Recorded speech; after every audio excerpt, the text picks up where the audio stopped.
Greetings. I'm happy to bring you another Future Transform recording, and this one is from August 21st of this year, 2025. Our guest was Professor Shannon Vallor, who had just published a book called AI as Mirror, and it's a fascinating book, really developing that metaphor in many, many interesting and rewarding ways.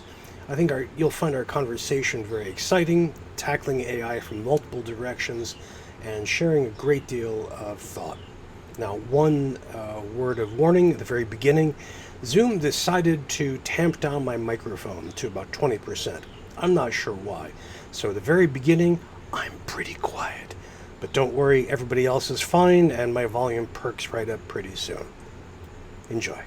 On that note of interstate commerce and crime, let me welcome everybody. Welcome to the Future Trends. I'm really glad to see you here today. We have a fantastic guest who I'm really looking forward to talking with, and we have a terrific topic to discuss that's of great importance to everybody. We've been looking at artificial intelligence for years in the Future Transform. We've had sessions approaching AI from multiple angles. We've had hands-on workshops about RAG. We've had panels. We've had critics. We've had proponents. We've had all kinds of discussions. We even had a fascinating discussion a few months ago about the language we use to describe the mistakes AI makes. But what we haven't done is we haven't grappled philosophically with AI in great detail. That's why I'm very, very excited to welcome Professor Shannon Vallor, because she's the author of a new book, The AI Mirror, which takes a look through virtue ethics at AI using the metaphor, the extended metaphor, AI as a mirror held up to human history in the human experience. Professor Vallor has a fantastic job in Great Britain. And before I talk to her about it, why doesn't she tell us? Professor Vallor, what are you doing there right now? And first of all, before that, where are you? Where have we found you? I'm just outside of Edinburgh, in a small town that I work from home in and couldn't be happier in. But in Edinburgh, at the University of Edinburgh, I came here in 2020, about 2 weeks before lockdown, Oh, after a long career in the United States, and made that very sharp, jarring transition to a new country and new culture, wow. new university environment. And I did that because there was an opportunity to take a new post that was created by a philanthropic gift, Mhm. um, that created a 10-year program in the ethics of data and artificial intelligence. And beyond just including the resources for my own chair, it created resources for other faculty hires, up to 18 PhD studentships fully funded for 4 years each, the kind of resources that we tend to dream about and never actually have land in our lap. So it was one of those um, offers you can't refuse.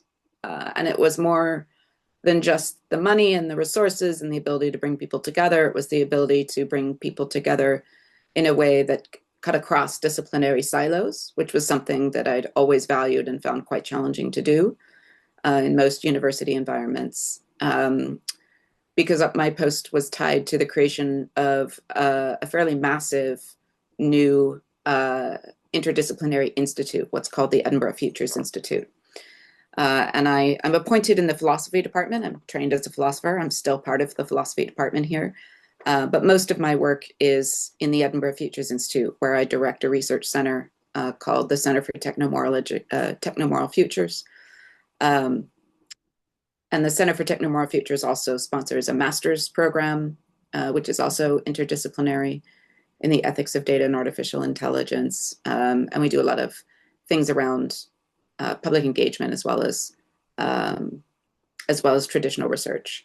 But it's been a great 5 years here, and our center has grown from me and one admin and 5 PhD students to a group of about 50 folks from schools and colleges all around the university.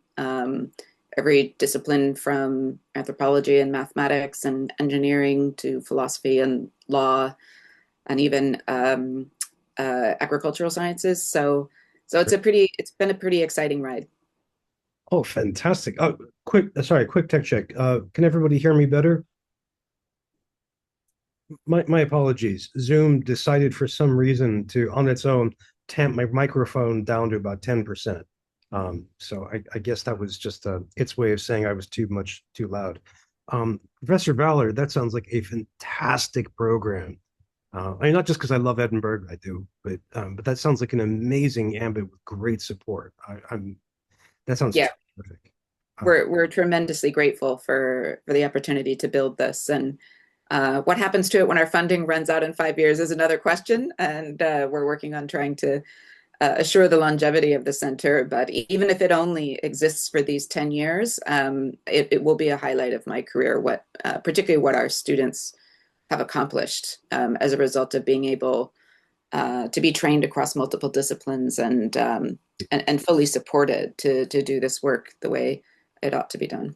Indeed, indeed. Um, Professor Vallor, we have this tradition on the forum where we ask people to introduce themselves in a particular way, which is to ask them what they're working on for the next year to come. And so I'm curious, given your funding horizon, and given, of course, all the different things that are happening in Britain and, of course, in the world, what are what are the main projects and the main ideas that you're going to be focusing on for the next year? Oh, Brian, that's a really uh,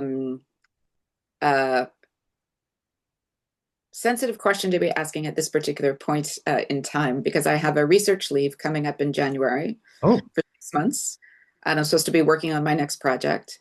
yeah. As one does, I submitted the request for this leave almost uh, a year and a half ago, in which I wrote out a proposal for the book I thought I'd want to be writing. And everything with AI and the world is changing so fast that I basically get a new idea for what I want to work on next every week. And so I had to pull out the document that I had written up and see if I could even recognize the project I thought I'd be working on. Uh, and I think I might be coming around full circle back to it. I'm not sure. Maybe it was a good idea in the beginning, but um, I've been thinking about. So my first book was on emerging technologies and what I called the techno-moral virtues, the kind of new or adapted capacities, skills, dispositions that we would need to develop in order to be able to flourish with these different new technologies, of which one was artificial intelligence. My second book, the one I published last year, The AI Mirror, is really focused narrowly on AI and the particular types of AI systems that have become dominant in the last few years. And um, looking, of course, at the risks and potential benefits, but taking a much more philosophical look at what they mean for human agency and self-determination, and for Hmm, the hmm, hmm. for our ability to kind of remain the authors of our own futures. Yes, the auto fabricants. Yeah. The third book, I think, originally wanted not to focus on AI uh, exclusively, but to look at the kind of culture of innovation, the kind of culture of technological development that we've allowed to dominate our lives and our institutions over the last 25 years, and to perform a kind of philosophical diagnostic of what's gone wrong in that culture and how it's become so misaligned with Hmm, the purposes that technology ultimately exists to serve, or we would think would hmm, exist to serve, hmm. uh, which is to enable and support the flourishing of life and human life in particular, and the other forms of life that we depend upon. Um, so I had originally thought about writing a book that was about that kind of diagnosis and what the therapeutic response to the diagnosis might need to be. An ambitious framing. Wow. The challenge is that AI is just becoming such a unconstrained wrecking ball in many of our institutions and ways of life that I'm not sure I can afford not to keep talking about AI. So either the book will just have to kind of have AI as a very strong uh, current running through it, or I might have to kind of redesign the whole thing to take account of what AI is doing to the human condition at this moment. Um, so we'll see. Hmm. Well, I'm on behalf of someone who enjoys your work and appreciates it. I would be grateful for anything that you get to produce. But I share your assessment of the scope of AI's impact, and I think the more that you can share with us, about AI, the better. Um, Friends, if you're new to the forum, our usual procedure is that I ask the guest a couple of questions to get the ball rolling, um, and then it's over to all of you. So what I'd like you to do is I'd like you to start thinking about questions that you'd like to put to our guest, topics that you'd like her to address. And then also, as she responds to my intemperate questions, please think of any other comments that you would like to make. And already, you're getting questions. Anne Marie Scott says, "Please write that book, Shannon. AI in this moment is the product of that larger system and timescale you described. And I do think the system's perspective would be incredibly helpful." So thank you. Thank you for Feels saying. like I've got now one vote for each. So yeah, I'll definitely keep Well, asking. Well, so first of all, in my understanding, your book pursues the metaphor of AI as mirror, a mirror held up to the human condition, to human history, to human thinking, and especially to human foibles. I mean, you have all kinds of wonderful references to Rumi, for example, and rust on the face of the mirror.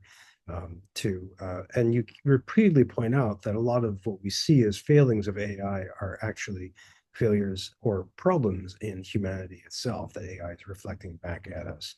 And then towards the end of the book, you offer a series of suggestions for how we can redesign and rethink AI to make it into a mirror that is more productive and explains us better.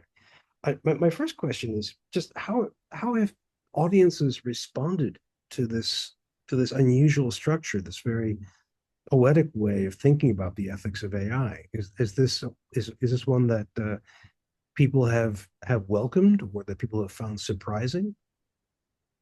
It's a great question. And I think audience reactions to it have changed a bit. So the reaction to the book has been very positive. I couldn't have asked for, a better reception of the book. I've been happy with the reviews. It's been nominated for and shortlisted for prizes. So that's all that kind of stuff is great. But what we really care about is what the people who've really just picked up the book and read it have been able to take from it. And the first year of promoting the book, going to festivals, things like that, I think there was a lot of curiosity about AI at that time, especially among lay audiences, but not a lot of direct experience with AI and not a lot of knowledge or expectation of how it might impact them personally. And so there was a bit more of a kind of just response to the metaphor. Is this, kind of intellectual questions about, is this the right metaphor? What are the limitations of this metaphor? What other metaphors might we use for AI? Is the estimation I'm making of, where the real worries around AI should be, do I have that right? That sort of thing. But what's interesting is the shift in tone in the last year of promoting the book and giving talks. I was really struck by the fact that when I toured the US this spring and gave a number of book talks, the tone of the Q&As and discussions afterwards was much more emotional, much more personal. Hmm. And I'm talking about students, staff breaking down into tears, talking about the ways that AI was affecting them, was affecting their classrooms, was affecting their loved ones, was affecting their work. And even for those who had had good experiences with AI, there was kind of just palpable uncertainty and anxiety around what comes next, and about whether their own uses of the tool were actually helping them or hurting them. A lot of people already wrapped into the fabric of these technologies, and yet still not certain where the technologies were taking them. So it was really interesting to see the reaction to the book shift from a kind of distanced, more intellectual appraisal of the claims made in the book to a grappling with the book's relevance to experiences that people are having with AI that are increasingly feeling personal, transformative in good and bad ways, threatening, exciting. And so that's been what's really been, in a way, lovely for me to see, because it means that those conversations get really deep and really profound. But I will say they've been taxing on me. I sometimes feel more like I'm in a therapy session. As a Um, yeah, and I'm being asked to play the role of the therapist. I've had people in talks beg me, please give me some reason for hope. Please give me some reason to not be afraid.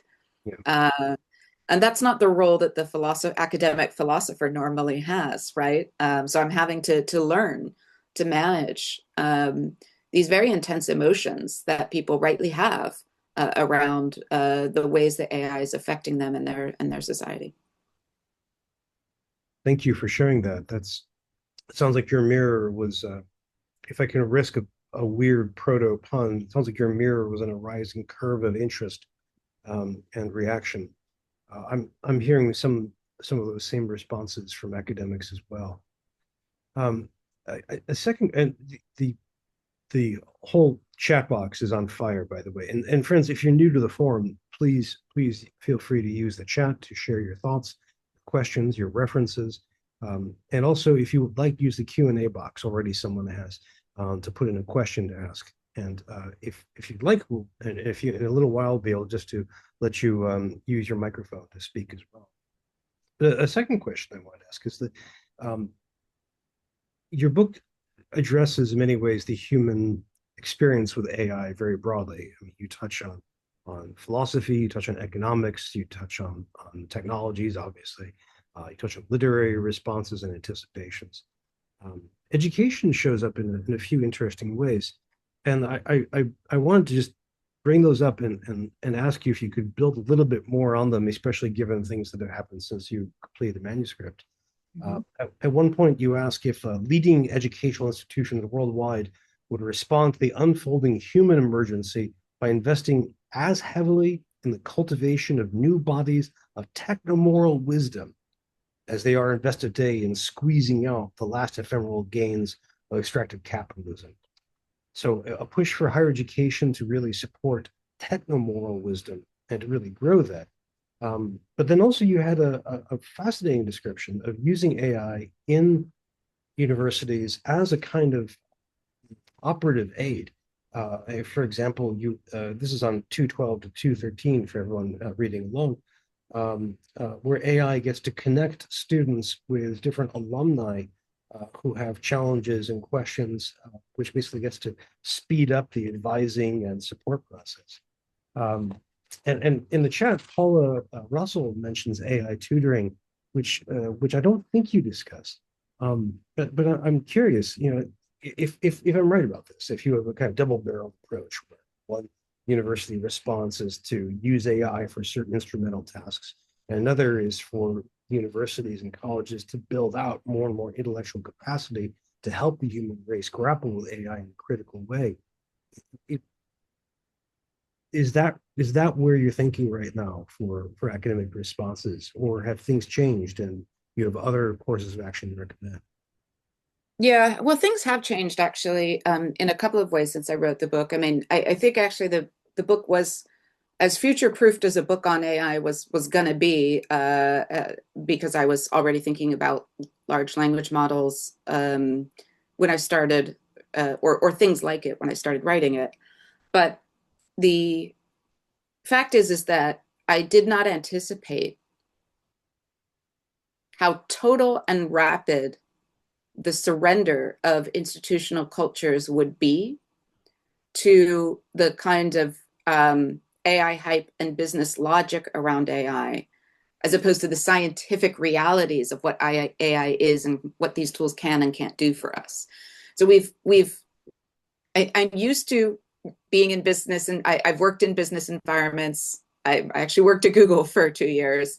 Mhm. I worked in business environments before I finished my PhD. So I'm used to environments where a certain kind of marketing hype drives the action, and where words like innovation and efficiency substitute for things like evidence. But I'm not uh, honestly able still to process the speed with which universities, which we knew had kind of at administrative levels started using these terms, you know, transformation, disruption. We all remember the idea that our administrators had that online courses were going to replace all of the in-person teaching that we were doing. And during the pandemic, the idea was everything's going to be a MOOC, a massive open online course, and that's the new face of education. And those of us who said, no, that doesn't substitute for what we do in the classroom, and students won't experience that as a learning opportunity worth paying the full freight of tuition that they're paying for FaceTime with us for. And we were right about that, right? But I still didn't anticipate that institutions like universities, which are nominally devoted to the pursuit of knowledge, would sort of abandon all standards of evidence in terms of evaluating these tools and what they're good for. So there are good uses of AI, both in pedagogical contexts and in administrative contexts. But the initiatives for using AI and the incentives for using AI are completely detached from reality in many cases, and detached from any body of evidence indicating what works, demonstrating that AI actually improves outcomes, even whether that's efficiency. So there's an MIT study that just came out this week showing that 95% of pilots of AI transformation in business have failed and have not delivered improvements in efficiency or outcomes or even profitability. Now that's in business environments, which move faster and can usually try out new processes much more easily than universities, right? Which are much more slow-moving, tradition-bound kind of institutions. Yeah. So if 90%, 95% of these initiatives are actually not working in the business environment, you can imagine what's happening in higher ed. And yet these institutions are telling educators, staff, and students that they have to be using these tools, that the more they use them, the better. And they're not asking for evidence that the use of the tools is actually tied to improvements in learning outcomes. They're just saying, put AI in everything. I saw something that was circulating online today from the University of Michigan, which was a statement, which I'm going to read here just because I think it's so striking.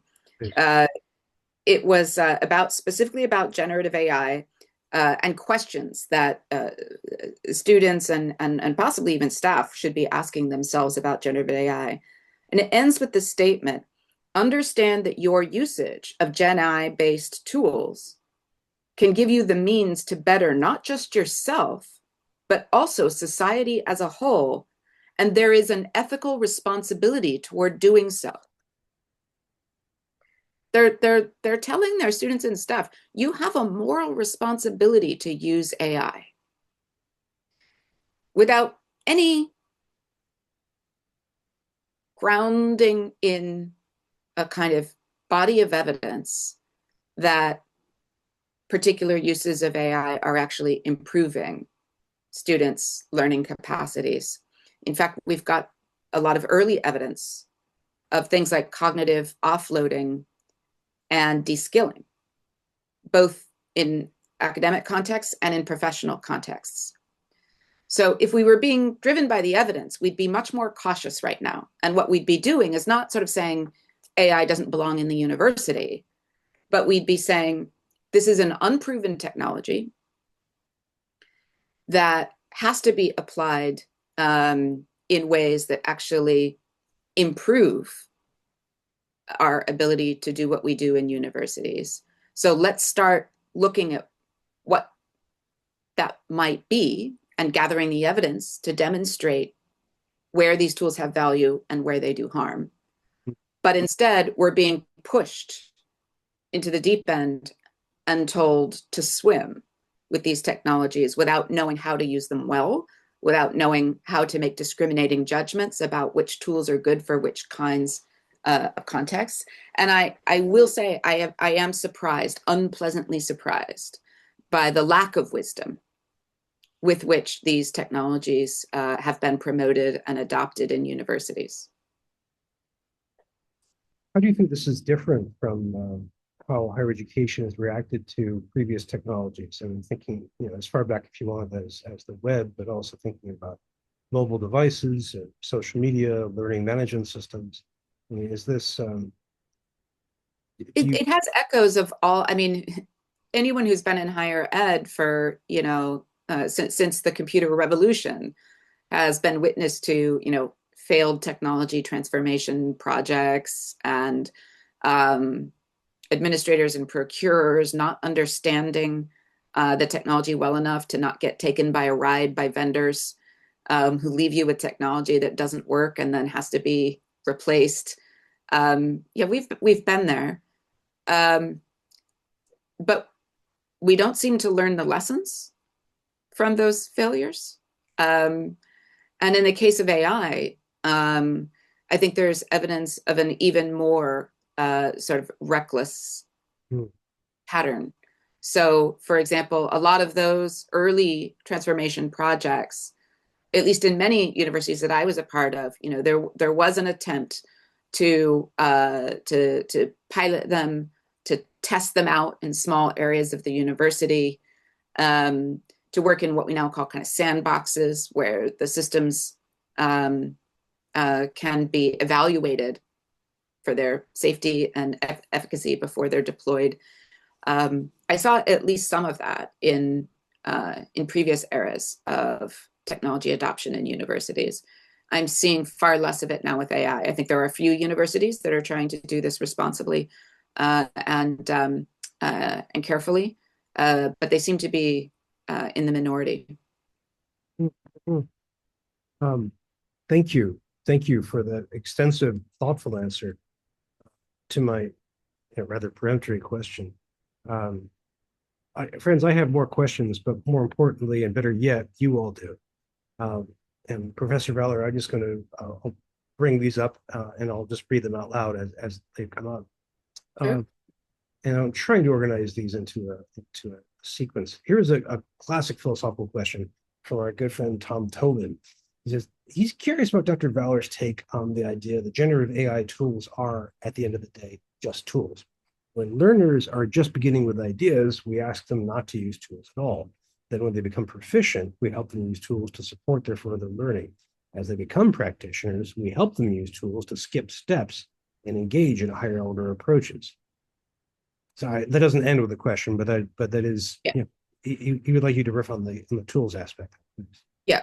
Well, so I often use the tool word to avoid other kinds of descriptions that AI companies like to use. So they like to use tools like agents and intelligences and things that are likely to allow us to imagine that we're interacting with intellectual partners. Because that's what the marketing pitch is. So tools is a way of demystifying and disenchanting the technology in a way that I think is really necessary. But to the point of the question about the way that we help students learn with tools, I think that's a very salient and very apt description. And it's precisely not what we're doing with generative AI. So in the book, I have, I think it's chapter 4. I'm sorry, I should grab it off my shelf, but it's the chapter called "The Thoughts the Civilized Keep." Hmm. It begins with a quote from the mathematician, the early 20th century mathematician and philosopher Alfred North Whitehead, who talks about how, and the first thing he says sounds like it would be very pro AI automation. He says, civilization advances in proportion to the number of mental operations that we can perform without thinking about them. So the idea is the more mental work we can do without thinking, the better. But then he goes on to explain that this is because what it does is it allows us to automate lower level cognitive operations that then preserve energy, cognitive resource for what he calls the cavalry charges, by which he means moments when we need all of our mental engines revving at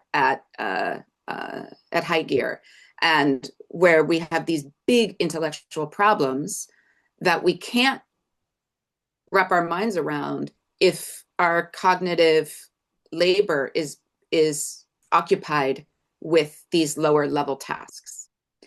So this is what we refer to as cognitive upskilling, the idea that, as we did things like, digital calculators that allowed students to spend less time practicing these lower level operations and able to then jump to the next level of mathematical ability with the tool as the foundation.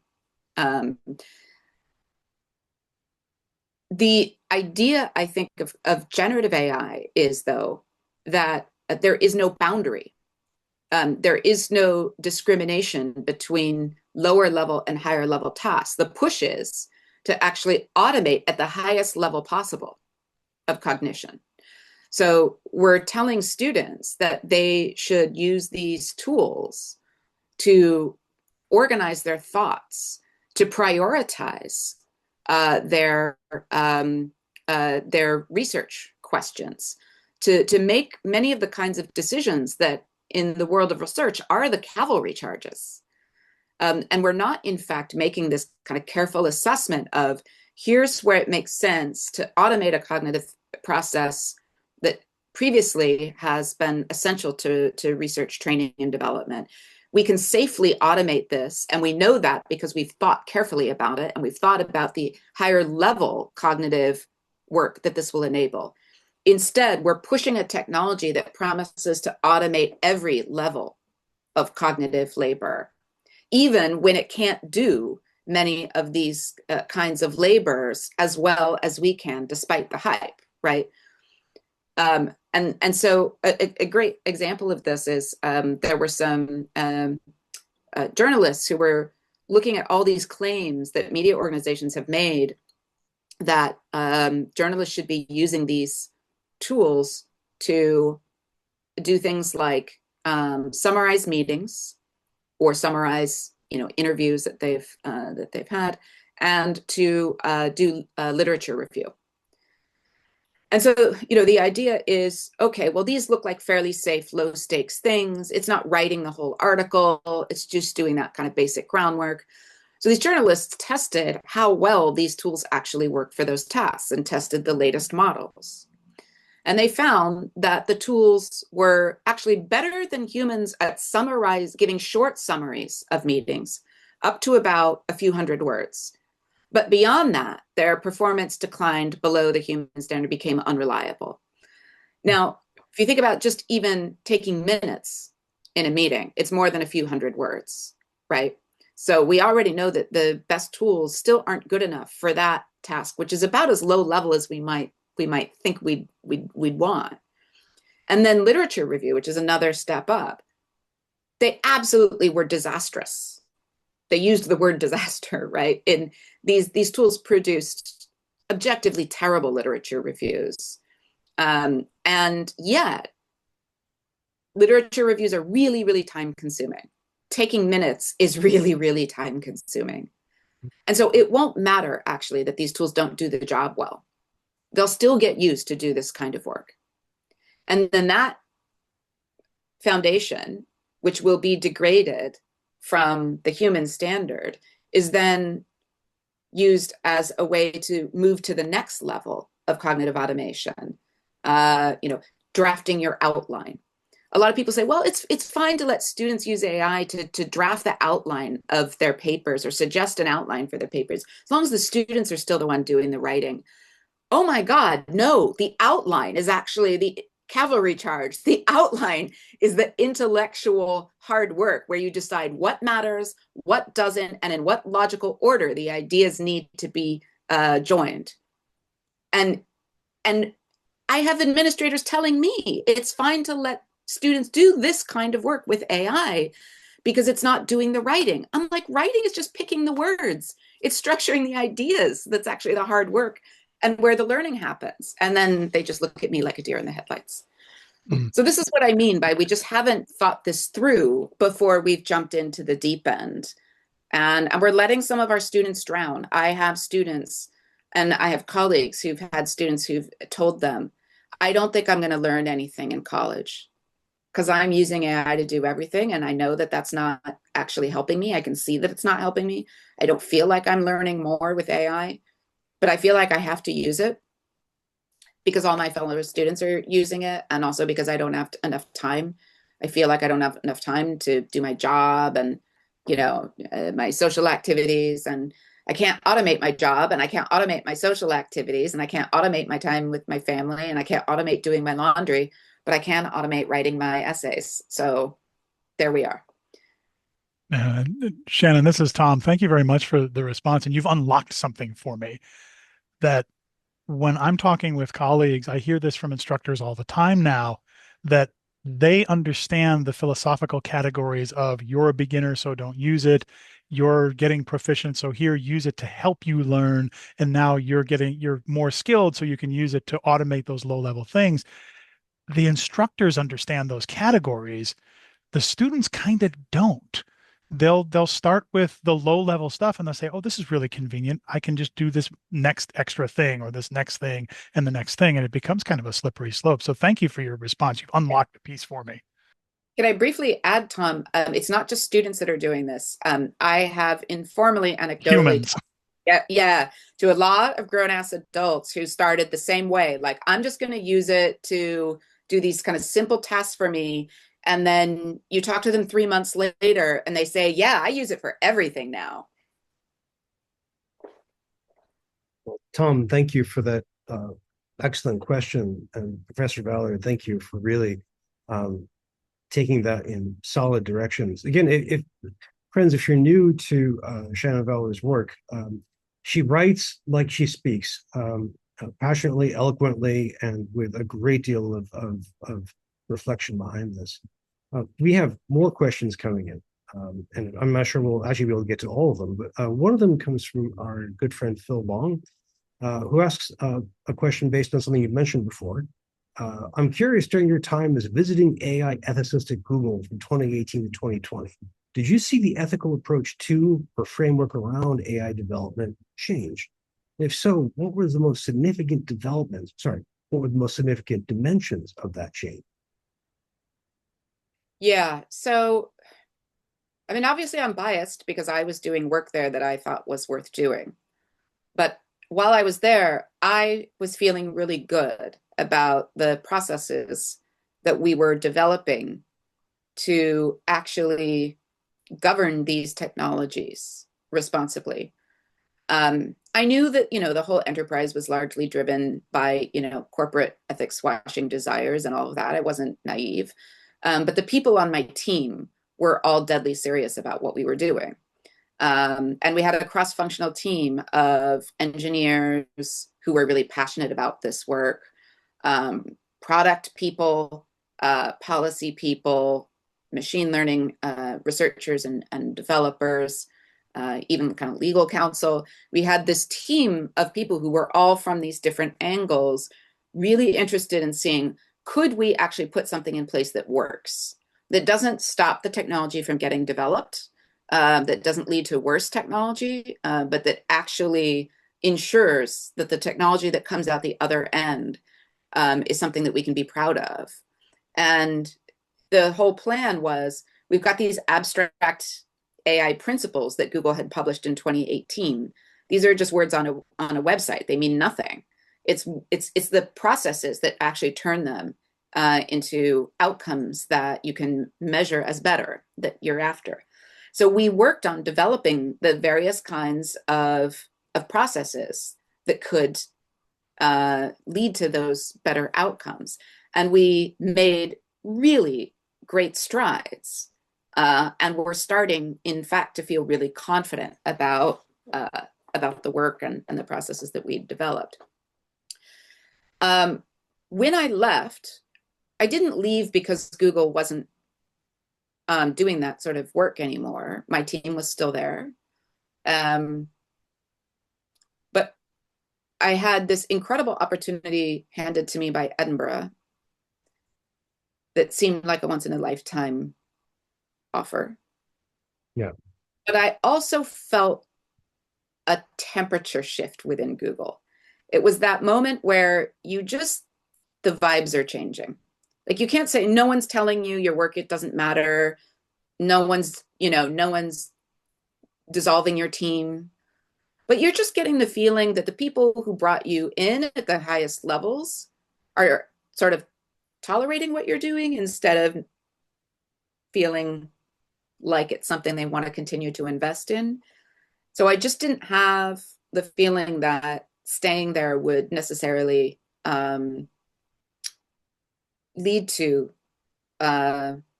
success. And so I took the Edinburgh job, and within 12 months, they had fired the two leads of the other main AI ethics team at Google, Gifford. And then within a year after that, my team had been fully decapitated and disbanded and distributed to the winds. So, the chill in the air that I was feeling was clearly not imagined. And I'm sad because, I had the opportunity to catch up with my old team leader, the manager on the product side who ran that team, Tracy Frey, and she was brilliant, and she was so, that work mattered to her as much as it mattered to me, and it broke her heart to see all that work get dissolved and abandoned simply because a company felt like it had to chase OpenAI or please its investors or whatever it thinks it's doing. Well, it certainly seems to be making investors happy, at least in terms of market cap and stock values. Well, there is the speculation about the AI bubble. If you follow these conversations, there are a fair number of nervous investors worried that this whole thing is a big bubble that's gonna pop in the near future. But there's others who are still very bullish on it. So yeah, we'll see what happens. Well, the U.S. economy, economists right now are trying to figure out just how much of the U.S. economy is left once you subtract the big AI build out. Right. Yeah, if this is a bubble and it pops, it's going to make 2008 look like a walk in the park. We have so many questions coming in, and I fear, Professor Vallor, that we're not going to get to all of them. So I'm going to try to condense them as much as possible. We have one question. I'm sorry, I'm missing the person who put this question in the chat. They want to know about the difference that you see between AI adoption and reaction between the United States and China. And also, I asked this person if you might want to throw in some other nations for differences, such as the EU or the UK. Yeah. Are we seeing some meaningful national differences along these lines? Some, yeah. Although not usually in the ways that people think. So when you hear people in industry and politics talk about the race with China, and particularly people who are advocates for holding back any regulation of AI at all in the US or the UK, the argument is always, well, look, if we regulate the technology, if we slow down, China will get there first. whatever there is, AGI, whatever fantasy they have. China will get there first, and China's not going to regulate, they're not going to slow down, so we can't slow down. The argument is flawed on so many levels, I don't even know where to start. But one of them is the idea that China doesn't regulate AI is the most bananas claim you could possibly make. China is one of the most tightly controlled authoritarian states on the planet, and they regulate everything. AI is tightly controlled in China to ensure that it's aligned with the state. Now, that might not be the sort of regulation that we would like to see around AI. So, and China's not regulating AI to ensure that it, doesn't undermine free speech, right, or personal liberties. But it absolutely is regulating AI to make sure that it does not contradict or undermine the interests of the state. So there's no reason to think that China's AI will somehow move faster because it's unregulated. It's absolutely not. It's also not true that that our ability to reach whatever destination we think we're striving to reach with AI is precluded by China getting there first. This idea that there's this bright line that gets crossed and then suddenly it's a winner take all thing. It's very clear from the progress of DeepSeek and other Chinese built AI systems that there will be relative parity in AI development for the foreseeable future. China has its best minds working on AI, so does the US, so does Europe. And I don't think there's any reason to think that when one company makes an advance, that it won't very quickly be paralleled on the other sides. And then the third issue is we've got no clear idea of what it is that what race we're trying to win and what the prize is at the end, right? So people talk about AGI and usually have very little idea what they mean by that. And I'm a known skeptic that we're going to get to any kind of AGI that is genuinely a quantum leap forward in AI capabilities. I think we're going to see progressive advances in AI for the foreseeable future. And the idea that we're going to get this this hockey stick curve of exponential growth of AI capabilities, I'm deeply skeptical about that, and we're certainly not seeing it. So GPT-5 is by no means an exponential leap in capacity on GPT-4. In fact, many people aren't sure it's that much better at all.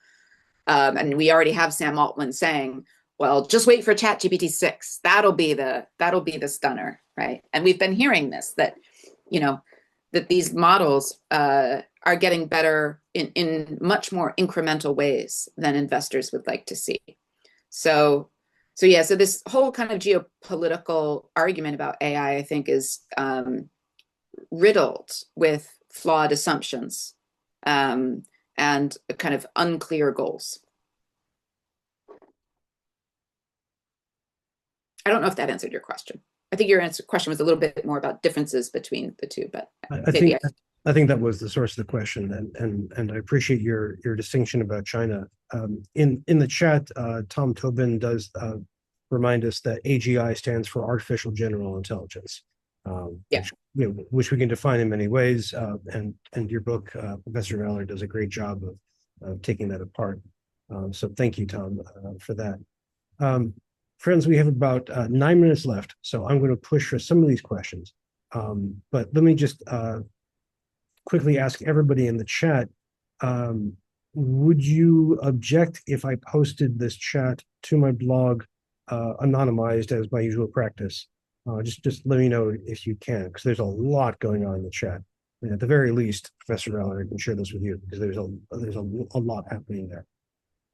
We have a question from Jude Jones, who asks, I'd be curious to hear Shannon's reaction to the expansive optimism about human agency in Reid Hoffman's book, Superagency, which he defines thus, quote, that's what happens when a critical mass of individuals, personally empowered by AI, begin to operate at levels that compound through society, unquote. His view of agency is fairly shockingly thin in the book, satisfying our desires, though he has deeper thoughts elsewhere. I worry about the erosion of agency per se in the name of expanding it as we come to understand it in such thin ways. Yeah, exactly. I share that view exactly. So I had a debate, which I think is interesting to watch if you're curious. There was a debate you can find on YouTube between me and a Google VP named Blaise Aguirre Iarcas, who's one of the big AGI proponents. It was moderated by Kara Swisher, who, as you might know, is kind of a spicy interviewer in her own right. So it was a fun conversation. But I was really shocked and dismayed by this notion of human agency that gets reduced to this kind of superficial efficiency, where agency just means the ability to be super efficient and productive at completely undefined goals, by the way. Notice we talk about efficiency all the time, and we never say efficient at what. Mm-hmm.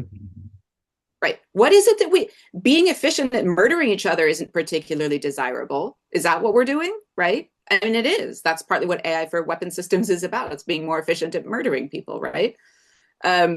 So these superficial invocations of agency, often when you look closely, what's there is really just a mechanization of the human personality. It's just turning humans into coordinated armies of machines that will efficiently pursue objectives given to them from some higher order institution.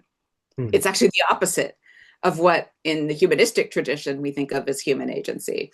So, you'll hear references to things like collective intelligence. Oh, that sounds really great. I would like to have collective intelligence. I would like all of our intelligences to, in some way, come together and accomplish greater things than any one of us could as individuals.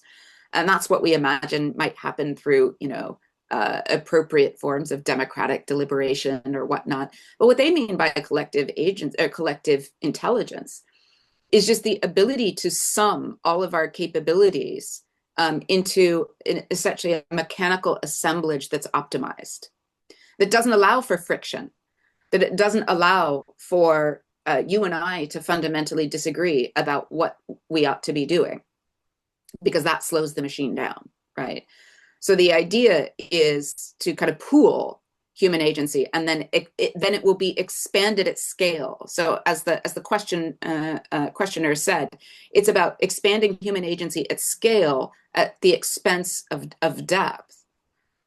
And essentially, all that means is kind of mechanizing the human personality and turning us into machines. And my book talks a lot about that. So the subtitle of my book is How to Reclaim Our Humanity in an Age of Machine Thinking.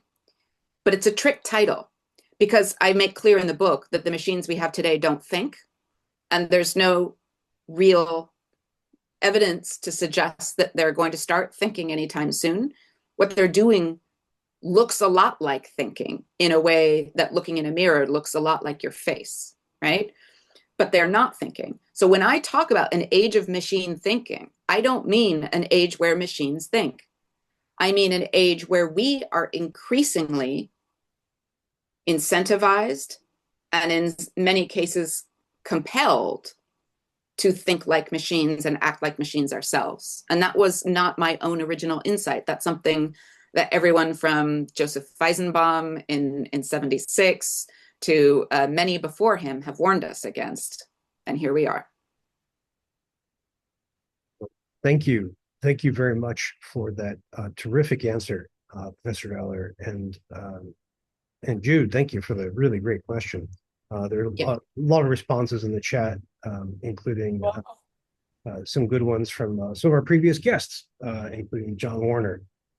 So I'm really glad to see that. We have just 3 minutes left.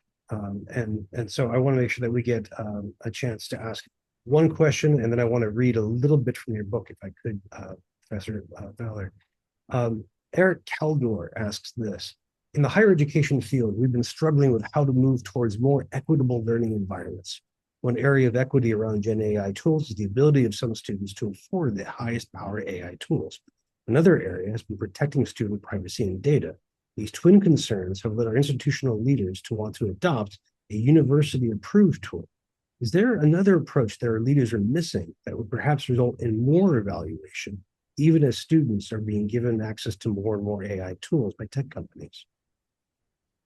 Yeah, I don't have a good answer to that. I mean, we're struggling with this at the University of Edinburgh ourselves. So we've developed such a tool. It's called ELM, Edinburgh Learning, and I can't remember what the M stands for. But we're finding that it's intended to make access to these technologies more equitable and accessible to students, and also to encourage them to use a system that can be more controlled and where the data doesn't go to OpenAI or Microsoft, right? And where they can't train, for example, on our data. So you could look at that and you could say, well, that's better than just relying on Copilot or something like that. And yet we all have Copilot now in our team systems, so we're using that too. On top of that, students are still wanting to use the most high-powered system available because they think that will give them, they know all their fellow students can use Elm.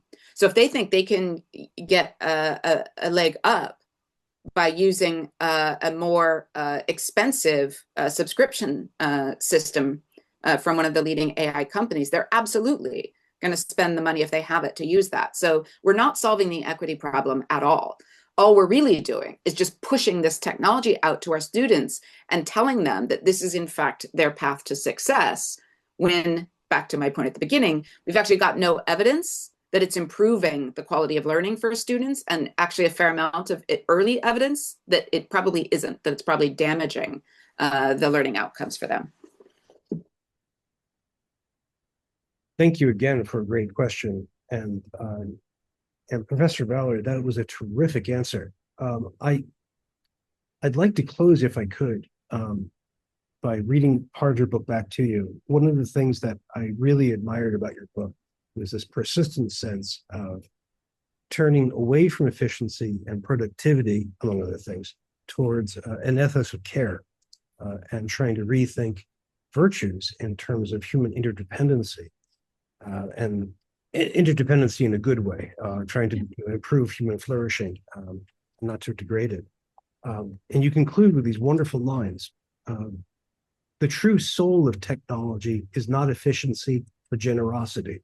It is the gift of the future. To perform the necessary services for others to survive, to shield them from harm, to repair and heal, to educate and train, to feed, nurture, and comfort. AI can be remade for a humane future, reconceived as a tool for these ends, measured and valued only to the extent that it can be proven to serve them if we choose, if we demand. And I didn't want to ask a question. I just wanted to read that to you because I thought that was very, very powerful. And now I have to thank you very much for spending an hour so fruitfully and productively with you. I enjoyed this book. I appreciate it, and I appreciate even more the time you spent with us and the ideas you've shared. Well, what's the best way to keep up with you? That's a good question. If you don't mind the occasional profanity and cat pictures, you can follow me on Blue Sky. If you just want to follow my research, I try to keep it updated both on my university web profile, and I have a website, www.shannonvallor.net, which again, I try to keep up to date. And you can also, many of my talks end up being on YouTube or streamed by the universities that host me. So you can just, put my name into Google and hit videos, and you'll find a number of things like this that have been shared. So, well, thank you. I'm perfectly happy with profanity, and I'm very, very happy, of course, for cat pictures. So. And you can see in the chat that you have a lot of fans immediately, or at least my cat has more fans. My cat gets way more likes than I ever do, but it's fine. She's very pretty. That's the way it should be for those of us who have the good fortune to to serve cats. This is right. one of our jobs. thank you so much. Please take care. Good luck with this next book. And we'd like to bring you back to talk about it once it makes its way into the world. Fantastic. Thank you for hosting me, and thank you to everybody who came for the fantastic questions. I wish I could have answered all the ones in the chat, but it's been a lovely conversation for me. So thank you all. Thank you. Thank you. Indeed. But don't go yet, everybody. Although if you're in Britain, please go to bed. Everybody else, let me just say thank you all. If I can echo our guests' praise, your questions were fantastic as always. As always, it is a delight to think and together with all of you. We have more sessions coming up. We're scheduled through, I think, December right now, on a range of topics and as usual, if you'd like to look at those sites, just please go to forum.futureofeducation.us and you can learn more. I have to run back to class right now. It's that kind of day, but I hope everybody here is safe and sound. Thank you for thinking with us. Please, everybody, take care and be safe. Hello. We'll see you next time I'm online. just going to clean my teeth. Bye-bye. Thank you, Brian. As always, thank you.